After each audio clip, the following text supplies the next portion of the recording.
and Mego is here this morning to talk all about that. Good morning. Hello. Good morning. Winter's back. How are you? Yeah, it is. But, I mean, it's going to be 70 on Friday for the home opener, so I think we're getting there. I'm going to be in a wonderful Phoenix Suns game without Kevin Durant. That's where we are in the NBA schedule. Kevin Durant, I think yesterday said he would love to join the Celtics roster. You would take like a minimum, right? Yeah, that's still whispers out there. Would you want to add Kevin Durant? No. No?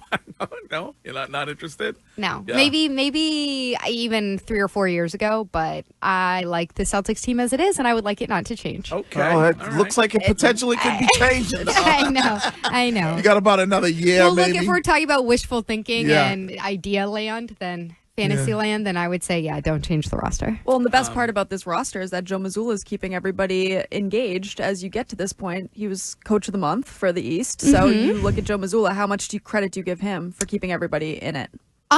I mean, I think that the program overall deserves a lot more credit than sometimes we give, because we talk so much about the Celtics spending and into the second apron, and Brad Stevens gets a ton of credit for what he's done for putting the roster together. But if you look at the development of the guys, I think is the bigger point, Courtney. Year over year, look at Peyton Pritchard compared to who he was 2.5 years ago when he was trying to leave this team. Look at Derek White when they brought him in from the Spurs. I don't know if anybody thought that he could be a starter in this league, let alone somebody who is breaking a 3-point single season record like he has. Yeah. So I think the development team that takes these guys who are from G League to the Stay Ready group to somewhere in the rotation and is able to bring out what they've brought out in their guys, they deserve all the credit. Yeah, because Pete Pritch probably could go somewhere else and be a legit starter on a team, be a legit scorer for another team. And, you know, he's obviously worked his role perfectly. Like you talk about, Courtney, you've been on Derek White for several years now. What he's grown into as a player, I mean, it's pretty impressive. Yeah, it is. He passed Isaiah Thomas. Isaiah Thomas had that record. Yeah, which from was kinda, 2016, 2017, IT. The best. King of the fourth. But Pritchard is right there as well. Yeah, and so isn't Tatum. Tatum's at 240, I think. And Tatum could break it this week as well. So like Derek just said it, Tatum could then break it. Right. It's a fun place to be. Could be like a Larry Bird, Kevin McHale thing. Like, Derek, you better get up as many shots as possible because I'm breaking it. What are you hearing, if anything, about Jaylen Brown and 7 games left? Is he going to play a lot? Is he not going to play at all? Like, what are you hearing about him? As always, I think it's a balancing act with how you keep a guy healthy and his conditioning where it needs to be, and getting, honestly, the starters together for a little bit more play as they head into the stretch of the 7 games, because they've only started 20 odd games together this entire season, which would be more alarming if they weren't running it back from last year. With Jaylen, it's just that, from what I know, that bone bruise, that contusion, which just seems painful. And I mean, you want to try to find something, I guess, that could be alarming, but then you realize that this Celtics team in March went 14-1. Yeah. So, I mean, they're going to have to work hard not to get to the NBA Finals. I mean, knock on wood. Yeah. It's all about them staying healthy and getting to the finals at this point. Were you surprised at Jason Tatum once he was back after the ankle roll that he seemed to be good to go? No. Tatum doesn't surprise me at this point. I think that he really dodged a bullet. Everybody dodged a bullet with that play, and we talked about that last week. But when he says he's good to go, he's good to go. And hopefully there's nothing lingering there at all, but it doesn't seem to be. And those ankle rolls, like, they're so common. You brought up Kevin. Pesty. You brought up Kevin Durant. I mean, it's like something that, you know, he had happen. Is it pesky? Yes. What did you say? It's pesky. As soon as I said it, I said it could have been pesky. She was thinking frisky. Right. She said they're pesty. Yeah. Well, they're like little pests. Yeah. I think they're pesty.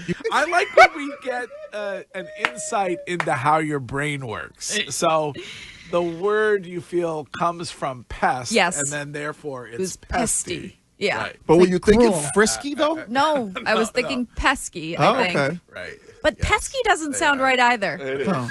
It's neither here nor there. It Really? It really isn't. Yeah. It really isn't. Damn it.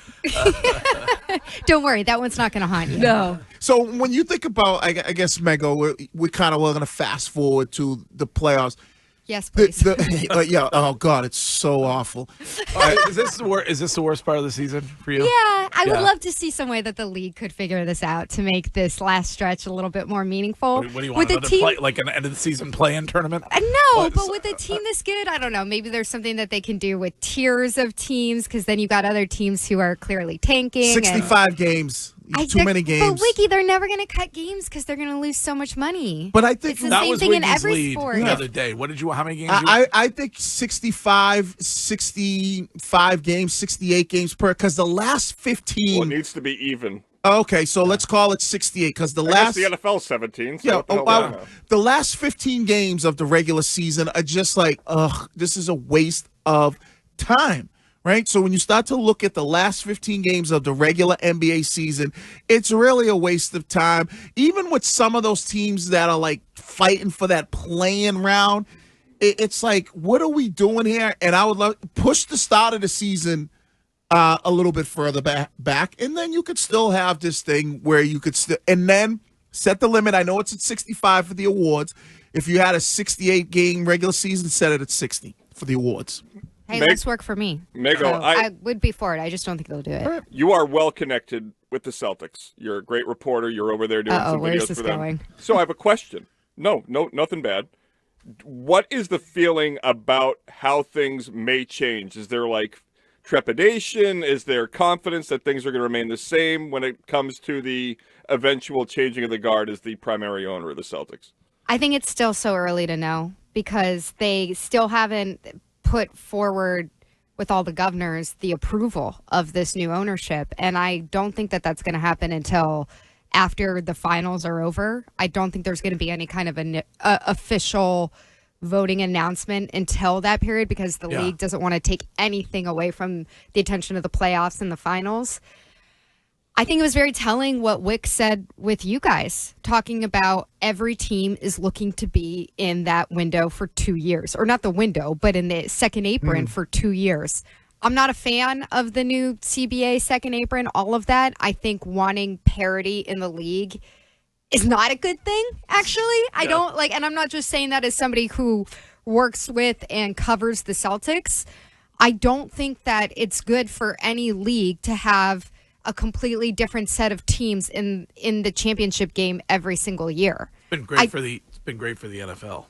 No, I'm saying they don't. It's good to have a big bad coming back. It's good to have a Patriots team that you love and the rest of the team hates. I mean, the rest of the league hates. So the Chiefs would be an example. Exactly. For casual fandom, you want big stars and you want big names being back there. And I think if it's geared towards having 8 different champions in a decade, that's actually not a great thing for getting attention on the league. And aren't most of the people that like are following the sale and everything and the second apron and the potential Quickly, penalty? Wiggs, have they been in the second apron? Is this their second year, or would Yeah. next year be the second year?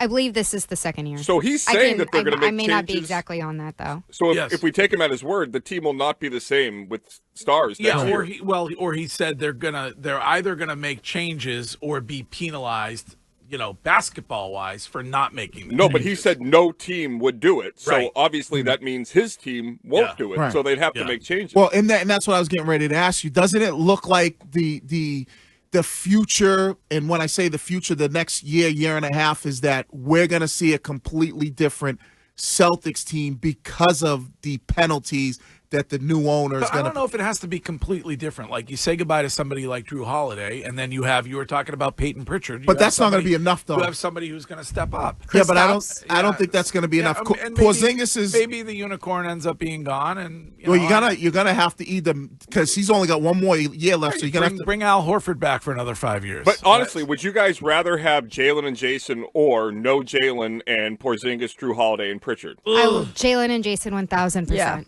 I'd prefer to have 1000%. Cooper Flagg. Is that possible? Well, we can see it Saturday night. No, that's not possible. The Athletic, I want your opinion on this. Athletic wrote a piece yesterday about Cooper Flagg being the best freshman ever in the history of college basketball. Bronny James, USC. What do you think about that? I love it. I think it's I like off the top of my head, can I think of somebody else who has had a greater season? Kevin Durant was pretty good his freshman year. Wasn't Carmelo like insanely good?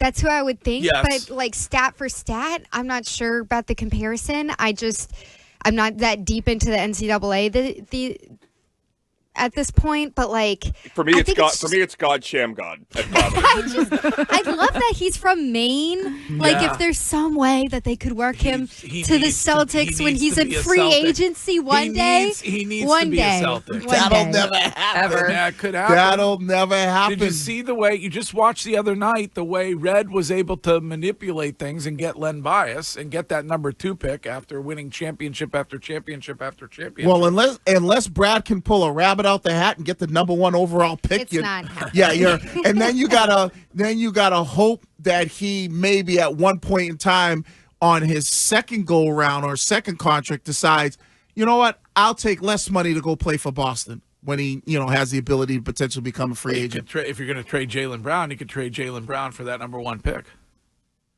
Who's the number 1 pick is this year? Who Well, you has do it? Yeah, I don't know. Whoever I has guess it when the- you want. Well, who's one of the worst teams in the league? Cooper Flagg. Wizards.